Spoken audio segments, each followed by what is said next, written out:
Welcome to omega India TV news. SC వర్గీకరణ అంశం సంబంధం లేకుండా పెద్దపల్లి పార్లమెంట్ వ్యాప్తంగా కాంగ్రెస్ పార్టీ అభ్యర్థుల గెలుపులో ముఖ్య పాత్ర పోషించిన నేతకాని సామాజిక వర్గానికి గౌరవ చెన్నూరు శాసనసభ్యులు వివేక్ వెంకటస్వామి ప్రత్యేకంగా నేతకాని కార్పొరేషన్ ఏర్పాటు చేయాలని గౌరవ రాష్ట్ర ముఖ్యమంత్రి రేవంత్ రెడ్డి వివరించి విన్నపం చేయడం జరిగింది. జీవితంలో కూడా నేతకాని సామాజిక వర్గానికి చెందిన ఒక్కరు కూడా వివేక్ వెంకటస్వామి గారిని విమర్శించే నైతిక హక్కు అర్హత లేదు. పైడిమల్ల నర్సింగ్ బాల మహానాడు రాష్ట్ర అధికార ప్రతినిధి. అంటే ఇక్కడ గుంటనకెవరు వెంకటేష్ నేత కాంగ్రెస్ పార్టీలో పోటీ చేసి కనీసం 48,000 పైచీలకు నేతకాని సామాజిక వర్గం కాంగ్రెస్ పార్టీ వైపు మొగ్గు చూపితే చేతి గుర్తుకు ఓటు వేస్తే ఆ నేతకాని సామాజిక వర్గానికి ద్రోహం చేసి నేతకాని సామాజిక వర్గానికి అన్యాయం చేసి బోర్లకుంట్ల వెంకటేష్ నేత మళ్ళా ఇక ఉన్న మాజీ శాసనసభ్యులు బాల్క సుమన్కు అమ్ముడు పోయి ఎంపీగా పోటీ చేసి ఎంపీగా గెలిచి తర్వాత 5 సంవత్సరాలు ఈ పెద్దపల్లి పార్లమెంటుకు తను చేసినటువంటి అభివృద్ధి శూన్యం, ఎవరు ఫోన్ లేపకపోయినా పర్వాలే కానీ వారి సామాజిక వర్గం నేతలు ఫోన్ చేస్తా కూడా ఎంపీ వెంకటేష్ నేత ఫోన్ లేపలేదు. ఎంపీ వెంకటేష్ నేత ఎవరికి అందుబాటులో లేడు. మాజీ ఎంపీ వెంకటేష్ నేత మరి కనబడలేనిపించి పోలీస్ స్టేషన్లో కూడా ఫిర్యాదు చేసింది. దీనిపైన కూడా నేతకాని సామాజిక వర్గం నేతలందరూ అయ్యో మేము ఇటువంటి వ్యక్తినా మేము ఎన్నుకున్నామని చెప్పించి చాలా బాధపడిన సందర్భం.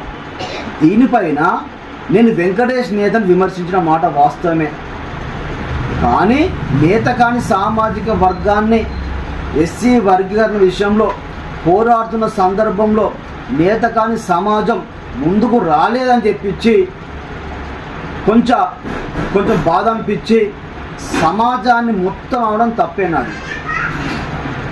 దీన్ని గ్రహించాల్సిన విషయంలో ఈరోజు మంచిర్యాల జిల్లా నేతకాని సంఘం నాయకులు మరి నిన్న ప్రెస్ మీట్ పెట్టి ఇష్టానుసారంగా మాట్లాడడం, నన్ను మాలమానం నుంచి బహిష్కరింపే విధంగా ఫిర్యాదు చేస్తానని చెప్పడం, కాంగ్రెస్ పార్టీ నుంచి మరి వెళ్ళగొట్టాలని చెప్పడం, పోలీస్ స్టేషన్లో ఫిర్యాదు చేస్తానని చెప్పడం,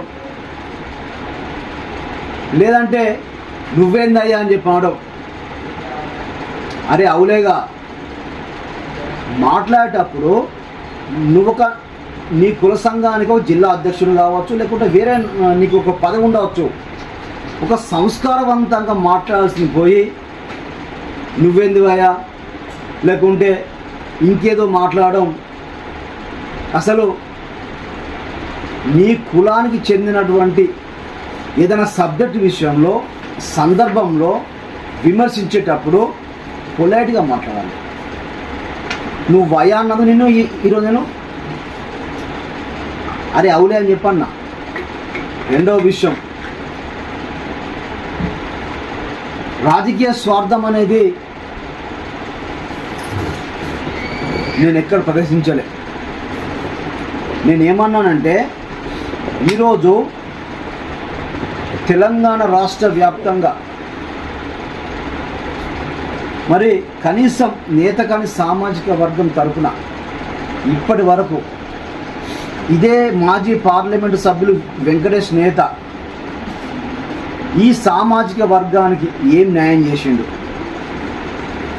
ఇదే సామాజిక వర్గం తరపున వారి హక్కుల కోసం ఎక్కడ పోరాడిండు,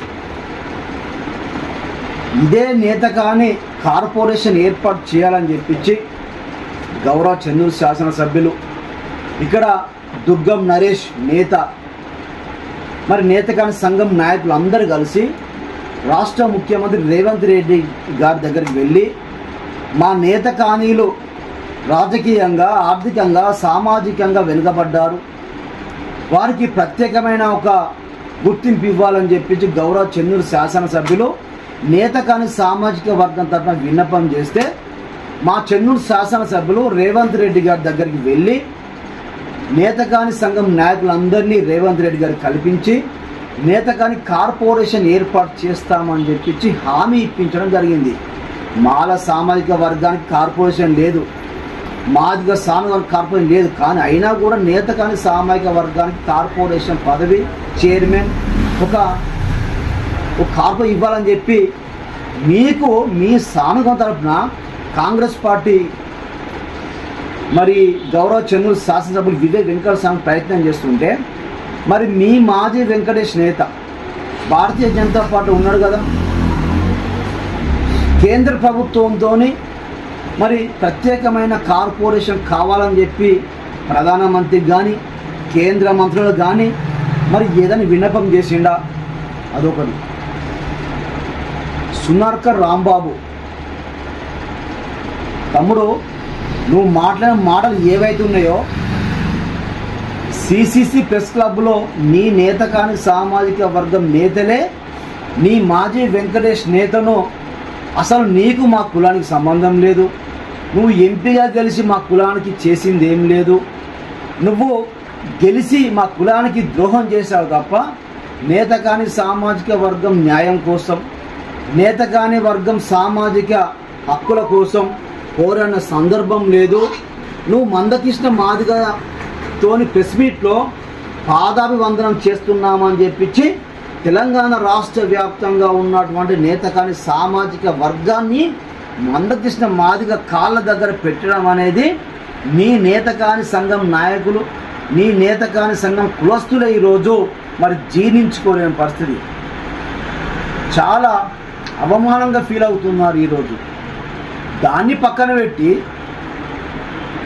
నువ్వు మాలమానం నుంచి నర్సింగ్ను బహిష్కరించాలి, మాలమానం నుంచి ఇంకేదో చెప్పించి నువ్వెవరిపై నాకు అర్థం కాదు అనడానికి.